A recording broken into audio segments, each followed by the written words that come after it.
So good morning viewers and welcome back to Legal Lounge with Attorney Buena and Erica Guevara. So ngayon, magandang topic ang pag-uusapan natin, Attorney, dahil papalapit na ang undas. Kaya ka nakaiting. Oo. Nauna na po ako nag-ano. Okay, so usapang patay tayo today. Patay kang bata. Patay kang bata ka talaga. So, ayan, Attorney, dahil papalapit na po ang undas, meron tayong All Saints Day on November 1, then on November 2, All Souls Day. So, parang different, ano yun. Pero, here in the Philippines, parang halos same na lang celebrate. Kasi, yung one, ginagawa na rin pagdalaw ng mga Pilipino sa sementeryo. Hindi na siya necessarily na sa mga saints talaga na day. So, ikaw ba, Attorney, meron ka po bang dadalawin this coming All Souls Day? O yung aking ama, yung aking lola sa nanay ko, at yung aking tiyahin na medyo tumulong sa akin nung kami maliliit pa. So yan, hiwa-hiwalay, libi. Iba-iba pa po. So, sasabay po ba kayo sa dagsa ng mga tao? Naku, hindi ako sumasabay doon. Nauuna po kayo or later na? Nauuna, minsan nauhuli, pero this time baka kasi it's a long weekend, di ba? So baka mauna ako doon sa tita ko, tapos magkatabi sila ng tatay ko, tapos sa lola ko, dito lang sa Rizal. Okay. So, ayan, Attorney. Maganda yung pag-uusapan natin dahil medyo trending ngayon tong video na kumakalat na naman sa social media. And talagang pinag-uusapan, even sa mga YouTube channels, ang dami nagbibigay ng reaksyon dito sa recent press conference na ipinatawag ni VP Sara Duterte. Napanood mo ba yun, Attorney? Oo, napanood ko yun. No? Napanood ko yun kay Sara Duterte na siya mukhang nagsabi ng mga hindi magagandang pananalita tungkol sa isang may mga outbursts of emotions at mga nakakabiglang mga salita na bitawan ng ating Vice Presidente dito sa kanyang press conference. Ano ba ang palagay mo sa kanyang mga binitawang pananalita doon sa kanyang press conference? Is it a press conference or... Yun nga ang hindi ko matukoy, Attorney. Para saan ba yung press conference? May anunsyo bang mahalaga na sinabi? Or more on, sabi nga ng mga kabataan, nagrarant lang ata.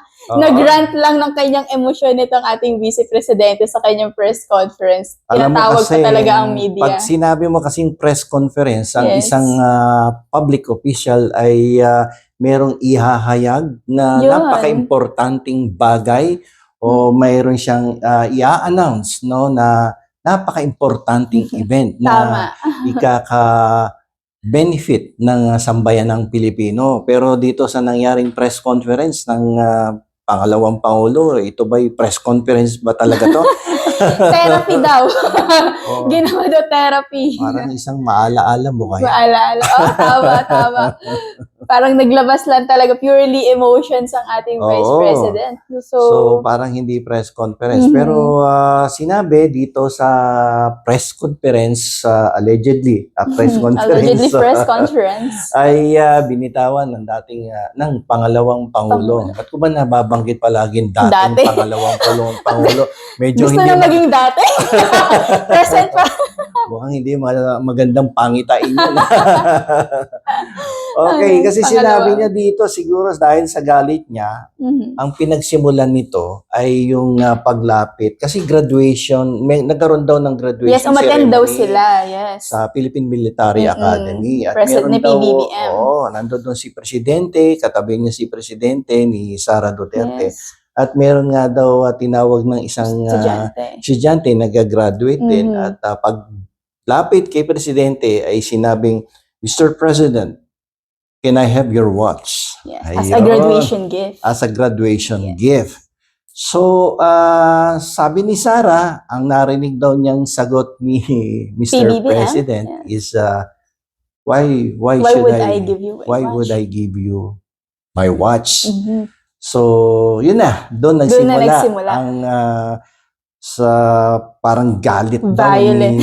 Actually, violente, Attorney. Violent reactions yan. Gusto daw niyang pugutan ng ulo. Sabi niya, parang ganun yung kami na pinakita. May gigil na pinakita.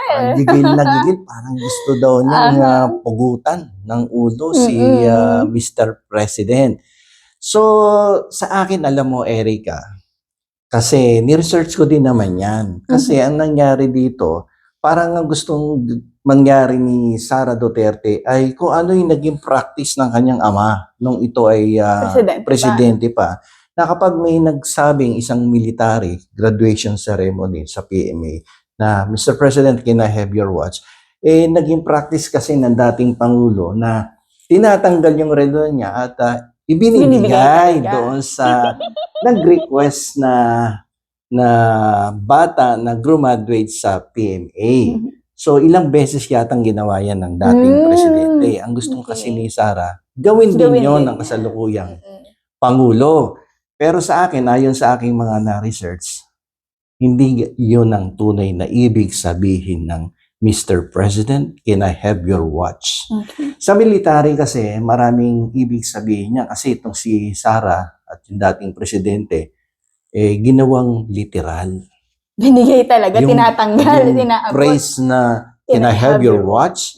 But it has a different meaning sa military. Hanggang nung unang panahon niya, kaya nga nag-evolve na nga rin, at unti-unti, nagkakaroon tuloy ng ibang interpretation. Kaya nung dumating si Duterte, Naging literal naman. naging literal, no? Interpretation. Pero actually, hindi yun ang ibig sabihin nun. Sa military kasi parang sinasabi niyan na mag-take over ka na and then you substitute for me and then take the watch. Take the watch, yun Oo, pala. ikaw na mag-supervise ng duty ko kasi Parang you watch for me. watch for me. Mhm. Ako na yung aalis, ikaw na yung papalit at ikaw na yung bahala sa supervision ng Okay. pag-watch over this duty. Something like that. Pero sa akin, parang ang pagkakaintindi ko dito, Mr. President, can I take your watch? Can I have your watch? So para sa akin, ang ibig sabihin nun, Mr. President, can you monitor me while I'm doing my military duty? Dapat nasa likuran mo ko. Dapat sinusupervise mo ko. Ginaguide mo ko, no, sa pag-perform ng aking military duties. That is what I Na-research understand niya. doon sa phrase na, can I have your watch? Hindi yung bibigyan kita ng relo. So, literal naman yung paano kung interpretation. wala akong relo eh? Oo nga. Paano kung Very important, like heirloom watch yung suot paano mo. kung yung watch na yun ay binigay pa Pamana, ng lola mo, yes. pinamana sa'yo, ibibigay Hindi mo ba yung watch? basta pwede i-hand over lang sa Oo, stranger. Yun ay bilang gift sa'yo ng asawa mo during your 10, 20, 30 years na anniversary ninyo, binigay sa'yo. Kaya, nung engagement ninyo, isa yan, bukod sa sentimental singsing, value talaga. binigay sa'yo yung watch na yon. Ibibigay mo ba yon? Ikaw ba ibibigay mo kung ikaw naging presidente ng Pilipinas? Ako personally, attorney, mumurahin lang yung watch ko pero hindi ko kayang ipamigay eh. Kasi isa lang talaga yung watch ko. So if someone asks me, can I have your watch, miss? I can't po. I'm sorry. Wala akong pambili. Diba? So, Yes. ginawa nilang literal yung ano. At dahil doon, sa maling interpretasyon, ay nagalit siya. Doon daw niya na-figure na toxic na ang kanilang relationship. pagsasama. Oo. Ang kanilang pagsasama sa trabaho. Wala nang forever na Totoo. friendship. Hindi, wala nga daw po silang friendship, attorney, Oo. based doon sa press conference. Never daw sila naging magkaibigan. So, Nagkataon lumabas tuloy lang kay na BBM magkatrabaho. na he was deceived by the Vice President. All along daw, akala niya, magkaibigan sila. Yung pala, mali pala ang pagkakaintindi niya. Hindi pala siya tinuring na kaibigan Kaibigan. ng Vice President.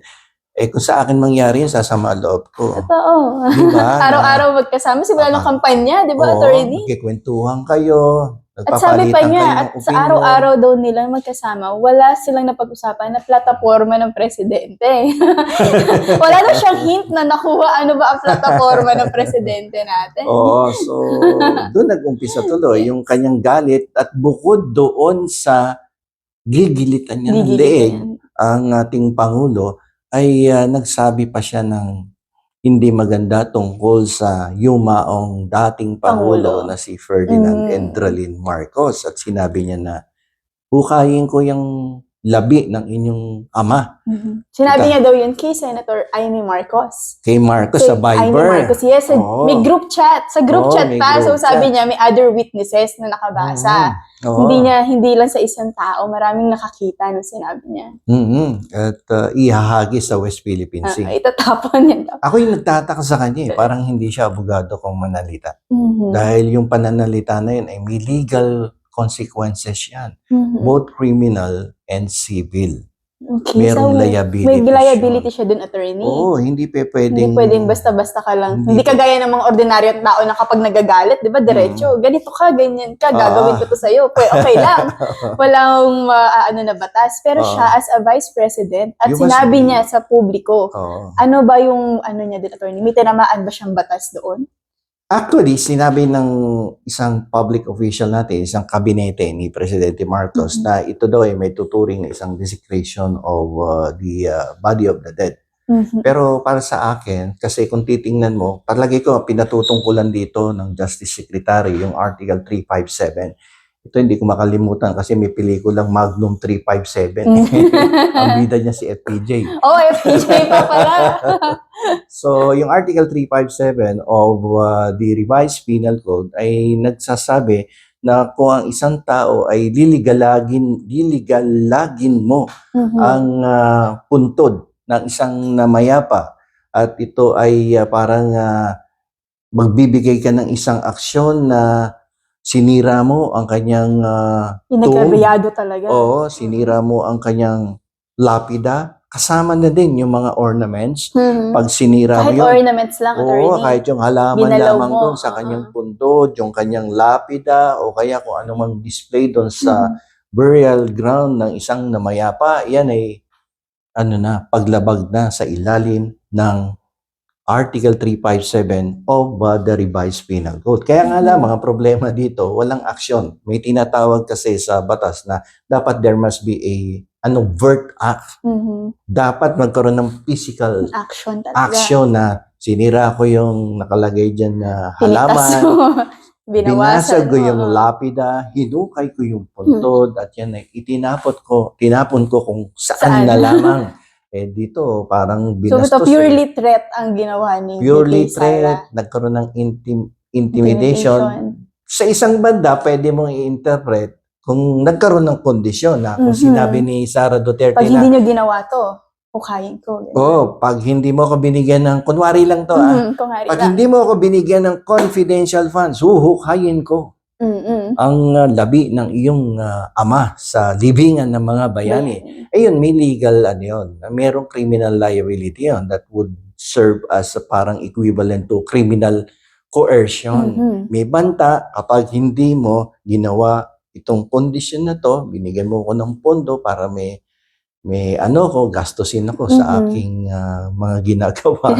Di ba? Yung katulad ng 125 million in 11 days. 11 days, ayun, grabe. Hindi ko na tuloy magawa yun. So, buhukayin ko. At yung libro niya na hindi napaprint at na-distribute. Oo, yung mga... Sayang naman ang mabuting kaibigan. Hypothetical lang to, para lang maintindihan. Yes, para maintindihan ng mga viewers natin. Pag gano'n ang ginawa niya, may condition of criminal coercion yan. At maaari ding magkaroon ng civil liability dito because kung nagkaroon ng harm or injury on the part of the members of the family of the deceased, no? Parang maituturing yan na isang... So, wala pa naman nilabas na statement si Amy Marcos about this, kung anong reaction niya doon na nagsabi sa GC nila, si VP Sara. Pero si Ilocos Norte Representative Sandro Marcos, attorney, nagsabi siya sa isang interview na she crossed the line. The VP crossed the line. Jaywalking na. Jaywalking. Ayun, and he hopes daw na she is mentally well. Kasi nga, grabe yung pinakitang wala na daw mental clarity according to Sandro Marcos. Napaka-professional ng anak ni Presidente. Yes. At yung pagkakasabi niya, siyempre, mahal nun ng lolo niya, di ba? Pero napaka-professional pa din ang pagkakabitaw. Yes. And at the end of his statement, he wants the VP to be well pa rin. Sana daw okay lang siya mentally. Ayun, so actually merong tortious act doon. Mhm. Kapag nag-cause ka ng harm or injury to another person at nag-result yun sa emotional distress. Yes, if one member of the family, Marcos family, for example, si Ilocos Norte Rep, Sandro Marcos, attorney, magsabi siya na na-distress siya because sa sinabi sa lolo niya, yon pwede yon. Pwede, na, nagkaroon ano, ng sleepless oo. nights, nagkaroon ng anxiety, Pag emotional dineclare niya yun, harm. may ano na KVP masakit Sara. yun Oo. sa isang membro ng pamilya ng namayapang presidente. And ano yung possible consequence ng KVP, attorney? That is what you call as tortious act. Iyon. Nagkakaroon ng civil liability on the part of the person who uttered those kind of words na naapektuhan ang psychological, emotional condition ng mga members of the family of the president. Medyo mahirap yon. No? Alam mo naman ng batas, pag medyo binusisi mo yan at hinanapan mo ng butas yung naka-cause ng injury or harm to you, ay hahanapan ka niya ng particular law. So, alam mo, nangyari na yan nung araw. Talaga, attorney? Diba nung isang araw nagkikwentuhan tungkol tayo sa araw ng patay dahil ang iyong ina ay nakalibing dyan sa Manila North. Manila North Cemetery. Naikwento mo sa akin na maraming binebenta doon, di ba? Actually, ano na talaga yun, attorney? Sobrang populated na Manila North Cemetery. Pag bumisit ka, wala ka na talaga makikita na bakanting lote. Okay. Pero parang ang naging kalakaran nila, well, ako nagulat lang din ako dahil recently ko lang din nalaman nung nagtatanong-tanong kami sa mga tao doon, na sila pala mismo, may mga nakatira kasi doon sa Manila North Cemetery, attorney, like, doon na talaga pinanganak hanggang tumanda, nandoon na sila nakatira. Yes. Tinitirhan nila yung ibang mausoleo doon. Okay. Kasi siguro yung mga families na may-ari, wala na lang din magawa kasi nandun na, tapos inaalagaan na lang siguro yung puntod nila. So may mga nakatira doon. And kapag nagtanong ka sa kanila, may alam ka ba dito na may bakante pa, ganyan, interested bumili ng lupa, ganyan. Meron lang silang mga isasuggest na siguro na-observe nila ng mga wala nang bumibisita doon sa puntod. So, mga parang abandon na. So, yun yung offer nila na pwede pala tinatanggal yun. Binibenta. Tapos bibenta uli. So, wala naman naghahabol. Wala pa naman daw so far kasi nga na-observe nila na wala na talagang nagpupunta. Alam mo, bawal yung ginagawa ng gobyerno ng City of Manila. Dahil nung araw, nagkaroon na ng kaso yan eh. At ang partikular na batas na ginawang ehemplo ng kamag-anak nung namayapa na nung dinalaw nila sa nawala cemeteryo, na yung puntod. nawala yung puntod at iba na yung nakalibing doon. So yung mga kamag-anak ay nagsampa ng reklamo laban sa City Hall ng Maynila. At sinabi nila na binayolate ninyo yung Republic Act 1485. Ito mong Republic Act 1485 ay tungkol sa establishment and maintenance ng mga burial grounds na yan, yung mga sementeryo. At dapat habang mini-maintain mo yan, after the establishment ng mga sementeryo, habang mini-maintain mo yung mga puntod ng mga namayapa, ay kinakailangan mong panatilihin yung respeto, yung dapat na dignidad na ibinibigay dyan sa mga namayapa, lalong-lalo na doon sa mga naiwan nilang minamahal sa buhay. Pero dito sa kaso na to, ang ginawa ng City Hall, dahil wala nga nang nagpapakitang mga kamag-anak tuwing undas. Inassume na kasi nila na wala nang pupunta. Inassume na wala nang pupunta, ibinenta sa ibang tao. Dahil nalaman nung mga, siguro tinatamad lang mamasyal doon kapag undas eh. Akala ko malayo talaga, like lumipat na talaga sa malayo, nag-relocate na. Pero nagkataon, pumasyal minsan at wala na yung punto. Dinimanda ang City Hall. No, at sa kasawayan palad sa Regional Trial Court ay natalo sila. Pero hindi sila tumigil sa pakikipaglaban sa karapatan ng mga miyembro ng pamilya, lalong-lalo na yung nawalang respeto at dignidad sa kanila, lalong-lalo na doon sa namatay. So, isinampa nila ang kanilang apela, nagkaroon ng petition for certiorari. Medyo nakakabulol yung attorney. Certiorari. Certiorari. Sabi ni dating presidente, dating senadora na si Miriam Santiago, kasi nagtuturo yan sa law school. Ang pronunciation daw dyan sa certiorari ay hindi certiorari, kundi certiorari. Certiorari. So, nababanggit ko yan madalas sa mga naging kaso na Itbulaga dahil nung putok na putok yung usaping Itbulaga. Pero, anyway, nag-file sila ng petition for certiorari sa Court of Appeals at inaffirm ng court, ni-reverse ng Court of Appeals yung decision ng Regional Trial Court na mali yung ginawa ninyo. Dapat nire-respeto nyo, no? Kahit patay na yan. Yung patay ay deserve niya, nabigyan siya ng respeto, i-maintain yung dignidad, lalong-lalo na doon sa mga pamilyang naiwan niyan. So, hindi nakontento yung City Hall of Manila, abay inakyat sa Supreme Court. Pero sabi rin ng Supreme Court, tama ang Court of Appeals. Meron tayong batas na dapat ginagalang ninyo ang namatay. At yung kanyang puntod ay dapat hindi nyo pinapakialaman. Kasi sabi ng City, nag-expire na yung contract of lease. Hindi pa rin nararapat na bastusin ninyo ang labi ng namayapa, lalong-lalo na kung nandiyan pa ang kanilang mga naiwan na mahal sa buhay. So that is in violation of Republic Act 1485. Napakalumang batas na to, no? Pero ang kaso na to ay nangyari nung way back late 1980s yan. So, binigyan ng leksyon ng ating Korte Suprema ang City Hall of Manila na huwag niyong pakikialaman ang mga puntod ng mga namayapa dahil kahit papano, dapat nating bigyan ng respeto.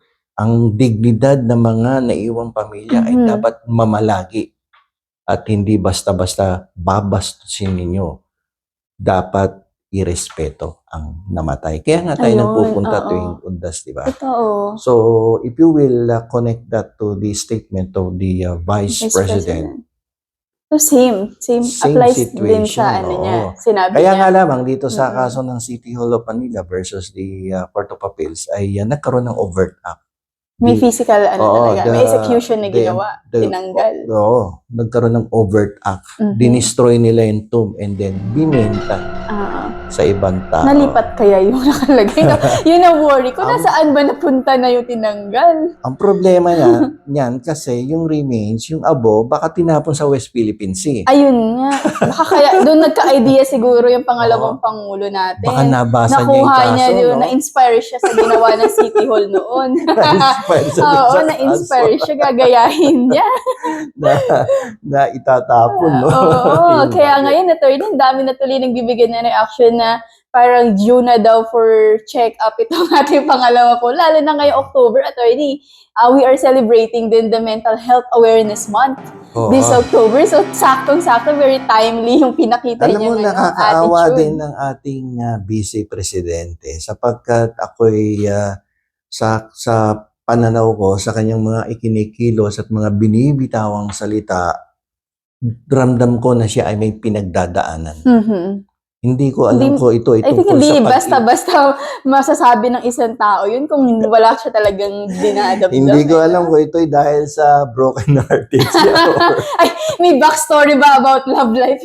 or tungkol sa nasirang pagkakaibigan o dahil sa frustrated siya at hindi niya na-maintain yung confidential yung fans niya, hindi natin alam saan siya nanggagaling. Hindi ko alam ko sa area ng gagaling. No? Tungkol ba to sa pag-ibig, sa nasirang pakikipagkaibigan, sa isang nawalang confidential fans.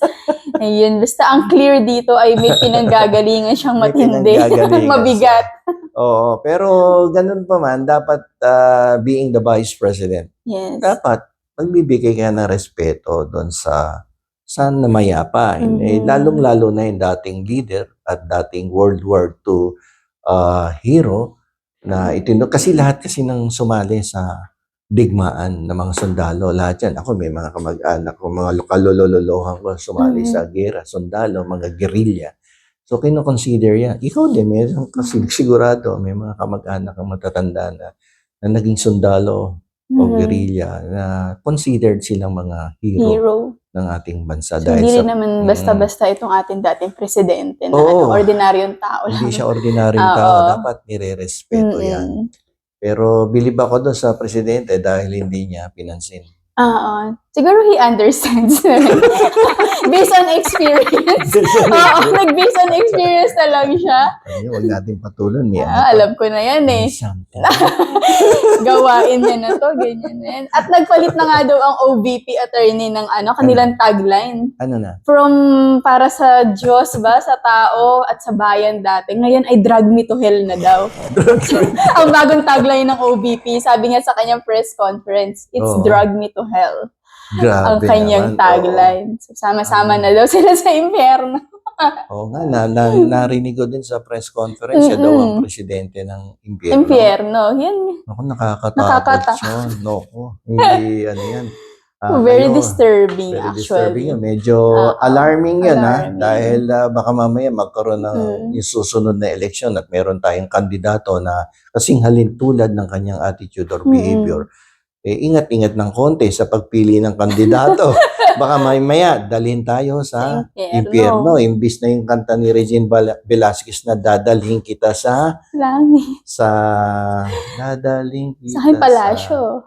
Palasyo. Di ba? Hindi, dadalhin tayo sa impyerno. Impyerno pala. Mahirap yun. Okay. Grabe. So, ano masasabi mo dito by way of giving a conclusion dito sa ating pinag-usapan tungkol sa Araw ng Undas, doon sa binitawang pananalita ng ating Vice Presidente na parang tinatakot niya ang pamilya, ang miyembro ng pamilya ng ating presidente na huhukayin at itatapon sa West Philippine Sea ang mga labi ng dating Pangulong Ferdinand Marcos. Ano ba ang iyong mabibigay na conclusion o opinion dito sa mga sa akin, attorney, as a simple Filipino citizen lang naman na wala naman tayong posisyon na hinahawakan sa gobyerno at nakikinig lang din sa mga balita, nakiki-update lang. Una kong naramdaman, it's very disturbing, no? Kagaya ng iba, it's disturbing kasi for a person of her rank, no, being the second highest government official of our country, hindi dapat pinoportray siguro yung ganong attitude, attorney, in front of the public. And also as a former head ng Department of Education, diba? She should set an example. Sinasabi niya na yung mga paulit-ulit siya dun sa graduation na naawa siya dun sa bata, ganito, ganyan.